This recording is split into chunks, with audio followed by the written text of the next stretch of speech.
Hello everyone, I'm Eric Bredden and today we're back with another exciting storyline. Please like, share and subscribe to my channel, The Young and the Restless Spoilers. Billy receives an unbelievable offer and he begins to rage. Victor is too greedy. He demands that Billy hand over Chancellor Winters to him. The offer is simple yet cruel. Jack's life in exchange for the position of Premier. No negotiation, no discussion. A trade. Billy loves and respects Victor, but he won't do it. To Victor, corporations are weapons, people are leverage, and morality is nothing more than an inconvenience. However, despite how absurd the demand sounds, Billy still can't quite believe that Jack has actually been kidnapped. Billy needs to be strong. He says he will attack Victor and teach him a lesson he'll never forget. Threats, traps, strategic lies. That was almost his signature style. Billy kept telling himself that Victor was lying, that this was just a calculated plot to scare them into handing over Chancellor Winters. But the more he thought about it, the more tormented he felt. Phyllis knew how hard Billy had worked to become Chancellor Winters, and he wouldn't lose it. But Phyllis was never the type to patiently wait for the truth to be revealed. She had survived in Genoa by always being 2 steps ahead, by acting before others realized there was a problem. And the moment Billy mentioned Victor's demand, Phyllis understood one thing. Billy and Phyllis had their own plan to rescue Jack and punish Victor. The plan was formed quickly, almost recklessly. There was no time to think too much about it. All Victor had to do was reveal Jack's whereabouts, and they would have it all. And Billy knew one thing about Victor that most people in the city had experienced bitterly.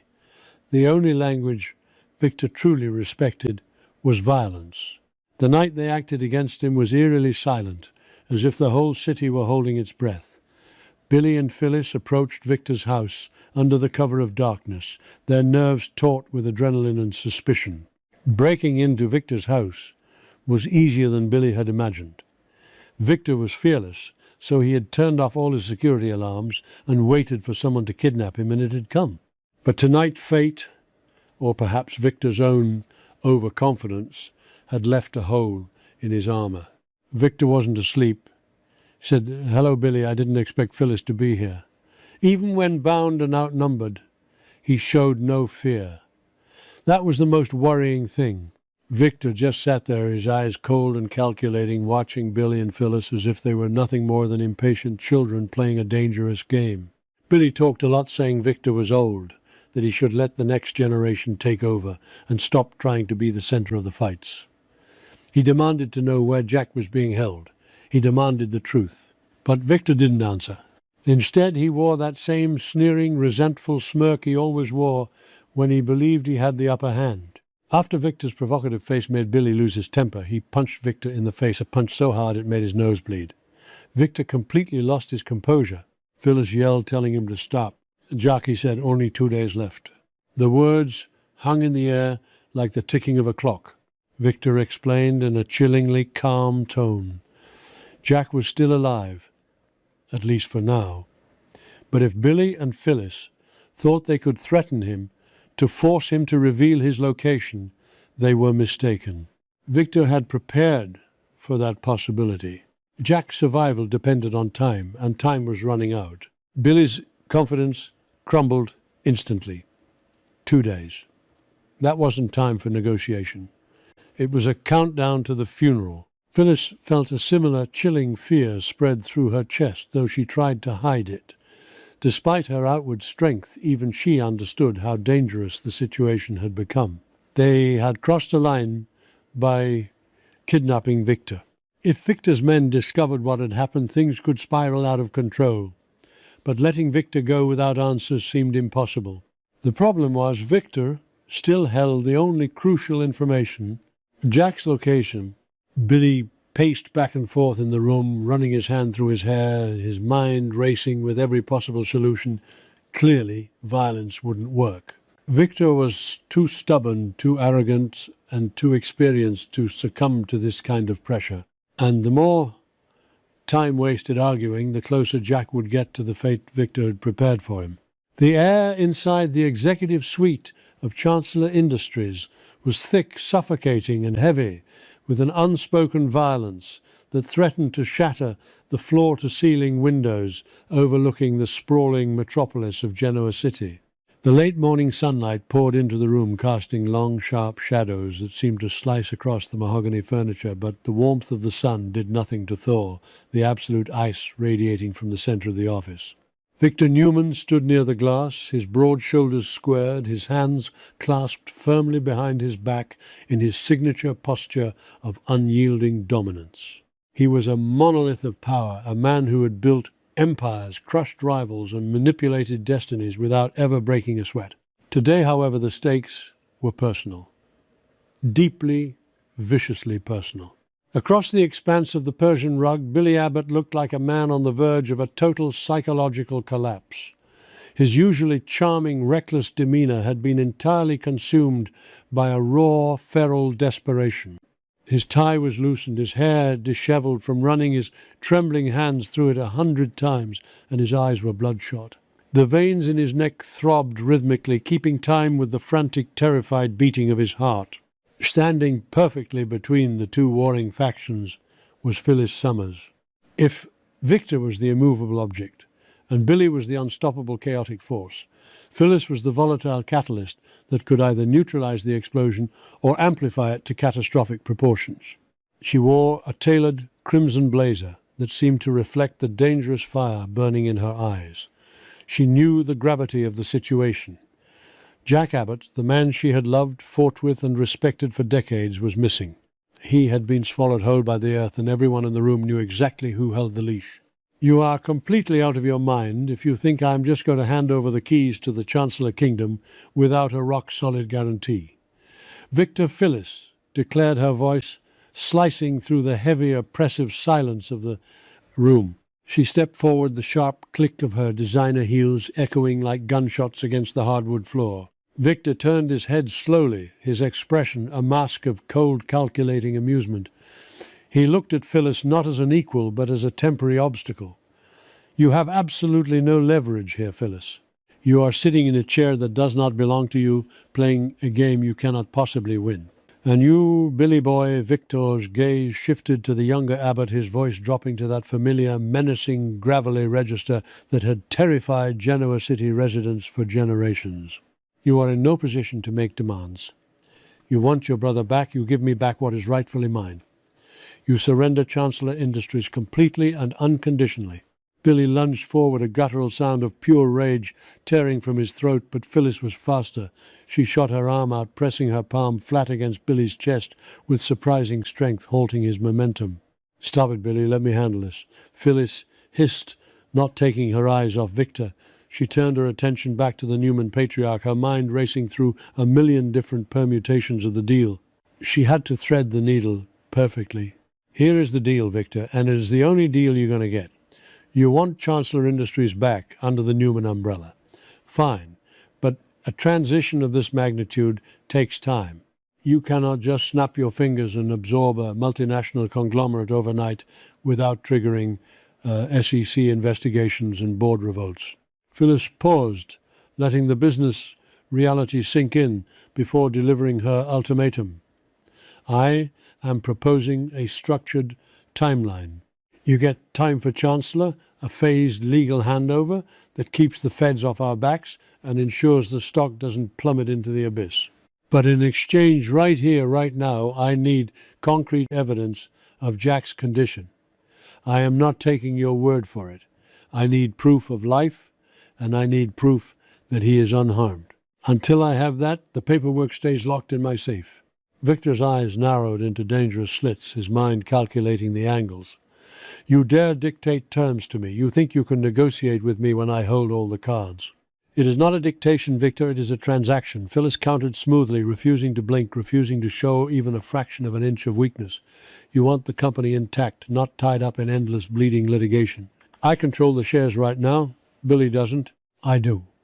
So you will quickly provide us with concrete proof that Jack is breathing, or I will burn Chancellor to the ground, salt the earth, and ensure you inherit nothing but ashes." Billy felt the bitter bile rising in his throat, choking him. Every instinct in his body screamed at him to bypass the negotiations, to wrap his hands around Victor's throat and squeeze until the old man gasped out Jack's location. But Phyllis was right, and that realization tasted like poison.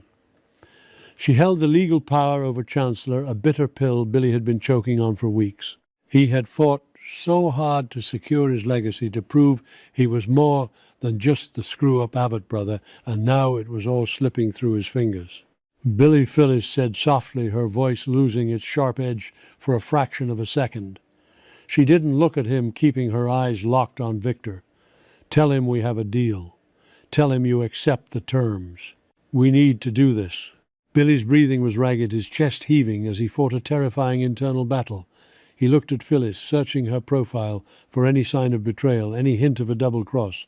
This was Phyllis Summers. She had backstabbed, manipulated, and schemed her way to the top more times than he could count. Could he really trust her with his brother's life? But as he looked back at Victor's smug, immovable face, Billy realized with a sickening drop in his stomach that he had absolutely no other choice. The desperation clawed at his insides like a trapped animal. Jack was out there somewhere, suffering isolated and in mortal danger because of a corporate war Billy had helped escalate. Fine Billy spat out the word tearing out of him like a physical extraction. He glared at Victor, his voice trembling with a suppressed volcanic rage. I accept her condition. You get your phased handover. You get Chancellor. But if you hurt one hair on my brother's head, Victor, if you have done anything to harm him, I swear to God I will spend the rest of my miserable life destroying everything you love. Victor chuckled, a dark, rumbling sound that echoed off the glass walls and lacked any trace of genuine humor. Your threats are as empty as your business acumen, Billy. You made a wise decision listening to Phyllis. For once in your pathetic life, you showed a shred of sense.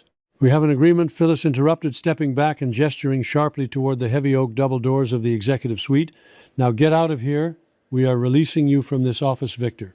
But the clock starts the absolute second you step out of that door. We want that proof. And we want it fast. Billy stepped aside, his body rigid, his fists clenched so tightly his knuckles were bone white. He felt physically ill as he watched Victor adjust the cuffs of his immaculate suit jacket, completely unbothered and entirely in his element. They were letting him walk away. The man who had orchestrated a kidnapping, who was holding the patriarch of the Abbott family hostage, was simply walking out the door because they were paralyzed by the leverage he held over them. You will have your proof, Victor said, cryptically, his hand resting on the cool brass of the doorknob. He cast one final sweeping look over the office as if already measuring it for his own furniture. And then you will immediately begin the transfer. Do not test me, Phyllis. I do not play games. With that chilling final statement, Victor opened the door and disappeared into the hallway. The heavy oak door clicked shut behind him, and the absolute finality of the sound echoed in the room like a judge's gavel. They had released him, the starting gun had been fired, and the race against time had officially begun. Every second that ticked by on the antique grandfather clock in the corner of the room was another second. Jack remained in the clutches of a madman. The moment they were entirely alone, the fragile dam of Billy's self-control shattered completely. He exploded into motion, kicking the nearest leather armchair with such force that it skidded across the Persian rug and slammed into a side table, sending a crystal decanter crashing to the floor. Are you completely insane? Billy roared, rounding on Phyllis, his face flushed with fury.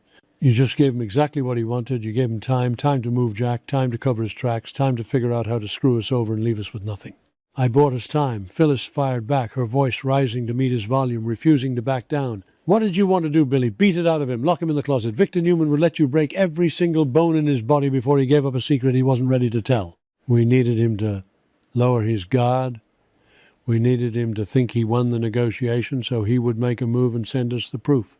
Billy paced frantically back and forth across the room, his shoes crunching on the shards of broken crystal. He ran his hands through his hair, tugging at the roots. He is playing us, Phyllis. He's playing tricks. He's going to send some doctored photo or some vague cryptic message, and then he's going to take Chancellor, strip it for parts, and kill Jack anyway. I know him. I know how his sick, twisted mind works. He stopped pacing and glared at her, his eyes full of deep-seated paranoid suspicion. The adrenaline was making him reckless. "And what about you, huh? What are your true motives here, Phyllis? You were awfully eager to set up a phased transition. Are you just trying to drag this out so you can find a legal loophole to keep Chancellor for yourself? Are you using my brother's life as a bargaining chip for your own insatiable corporate greed?" Phyllis's face flushed with a furious, indignant red. She marched right up to Billy, invading his personal space, her index finger jabbing hard and painfully into his chest. "Don't you dare question my motives, Billy Abbott. Don't you dare. I have my own history with Jack. I loved him. I care about him. And unlike you, who is currently throwing a temper tantrum like a spoiled child, I am actually using my brain. If we don't work together, if we don't play this exactly right, Jack is as good as dead. So you can either trust me or you can get the hell out of my office and try to find him yourself." The reluctant cooperation between them was an incredibly fragile, volatile thing. The tension in the room was a living, breathing entity feeding on their mutual distrust, their shared history of betrayals, and their overwhelming panic. There were two scorpions trapped in a bottle, forced to coordinate their strikes with Jack's life hanging precariously in the balance. "I need to make a call," Billy muttered, his voice hoarse, pulling away from her touch as if it burned him. "I need to tell Diane and Kyle what just happened. They're going out of their minds, waiting for news." Without waiting for a response, he stormed out of the office, slamming the heavy door behind him so hard the walls rattled. Phyllis stood frozen in the center of the room for a long moment, listening to the fading sound of Billy's footsteps. Once she was absolutely sure she was alone, she let out a long, shaky breath. The fierce, untouchable bravado melted away, leaving behind a cold, calculated, and terrifyingly focused determination. She marched over to the heavy mahogany desk, locked the main door to the executive suite with a solid click, and pulled a sleek, unmarked, encrypted laptop from the false bottom of her lower desk drawer. She didn't trust Victor's promised proof. She didn't trust Victor at all. Powering up the machine, she bypassed the standard monitored Newman and Chancellor servers, booting directly into a secure, untraceable operating system she kept for emergencies. She opened a dark web communication channel she hadn't used in years.